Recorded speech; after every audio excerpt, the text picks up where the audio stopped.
Somewhere on chromosome 7, there is a gene that has 6,129 active letters in it. This gene strings together 1,480 amino acids into a protein whose function is to allow salt to penetrate various membranes in the body. Little Susan has a tiny error in that gene in her 7th chromosome. 3 letters are missing, and that causes the protein that Susan's genes manufacture to be ever so slightly misshapen. And although the difference in the shape is tiny, the consequences are huge. This particular protein does its work in the linings of the lungs. By inserting itself into the plasma membrane, the protein makes a passageway for the salts to enter and leave the cells. But if the protein is not exactly the right shape, then it cannot transport the plasma membrane and therefore cannot do its job. Then salt gets trapped inside the cell, and that causes the cell surface to become sticky and covered with thick mucus. This results in wheezing, breathlessness, and the persistent cough to expel troublesome mucus. This is cystic fibrosis, and it is the result of just 3 missing letters on chromosome 7.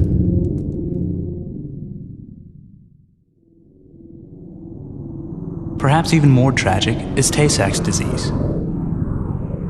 Tay-Sachs begins at one infinitesimal spot on the DNA ladder when just 1 letter goes wrong.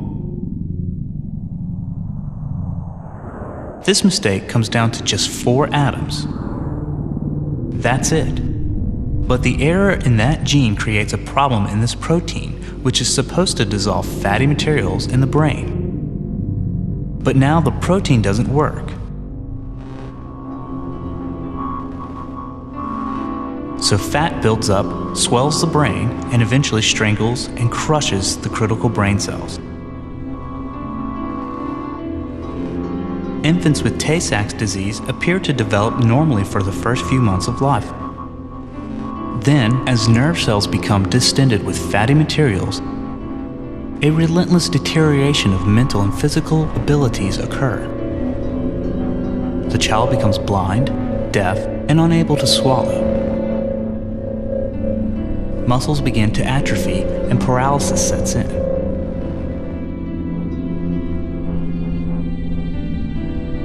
Hard to imagine that just 4 wrong atoms change just 1 letter out of 3 billion. And this is the result.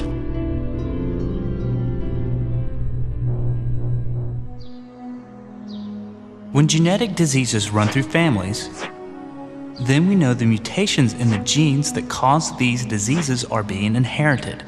Here is an example. In a normal gene, this is the sequence, ending G, T, A, G, C, A, G, T. But sometimes the gene is missing 2 of the letters.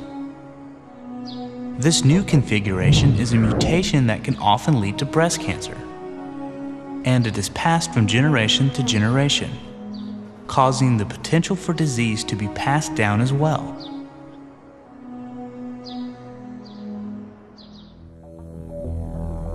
The US government maintains a website with much of the current information about genes, chromosomes, and proteins. In the section labeled Chromosome Viewer, you can select a chromosome and see how many base pairs or letters are on the chromosome. When you get to the web page for each particular chromosome, you can see a list of traits and disorders associated with genes on that chromosome. Let's enlarge chromosome 7 that we talked about earlier. As you can see, the gene that causes cystic fibrosis is here. On other pages, you can see genetic disease profiles. Here is the cystic fibrosis profile. You can even examine specifics about some genes. Again, this page details genes associated with cystic fibrosis.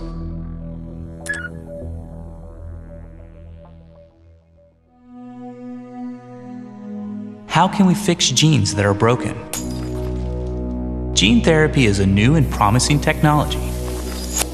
Consider a disease like SCID, which is an autoimmune disease caused by a single gene mutation which prevents the body from producing normal disease-fighting cells. These patients have no natural defense and often spend their lives in an isolation bubble to prevent contact with other people. Since bone marrow is the place where cells are made which normally defend the body, bone marrow is drawn from the patient, and a normal gene is inserted into the patient's DNA, either replacing the faulty gene or coexisting with it. Then these repaired marrow cells are placed back into the patient's body, where they begin to multiply and produce normal disease-fighting cells.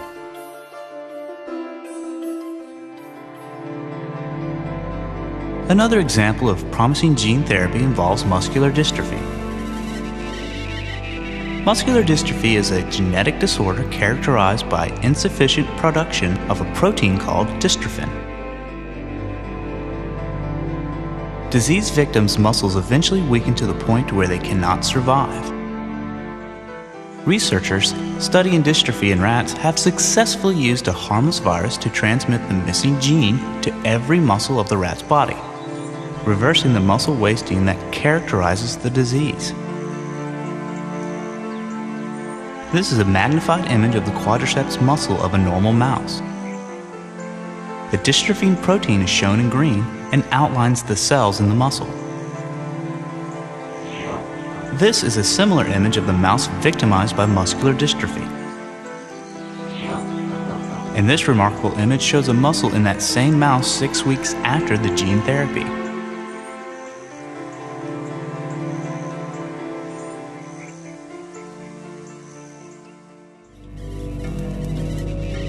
Protein therapy is similar, but instead of fixing a patient's genes, it is directed at artificially creating the correct form of the misshapen protein and injecting these correctly formed proteins directly into the patient.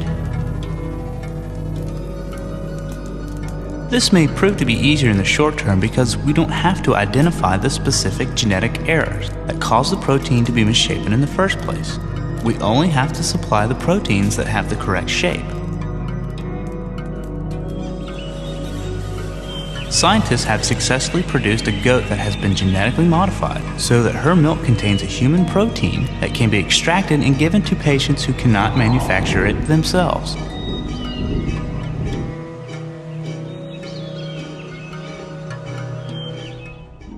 But in addition to curing diseases, we are also developing the skills to choose which of our genes our children will receive.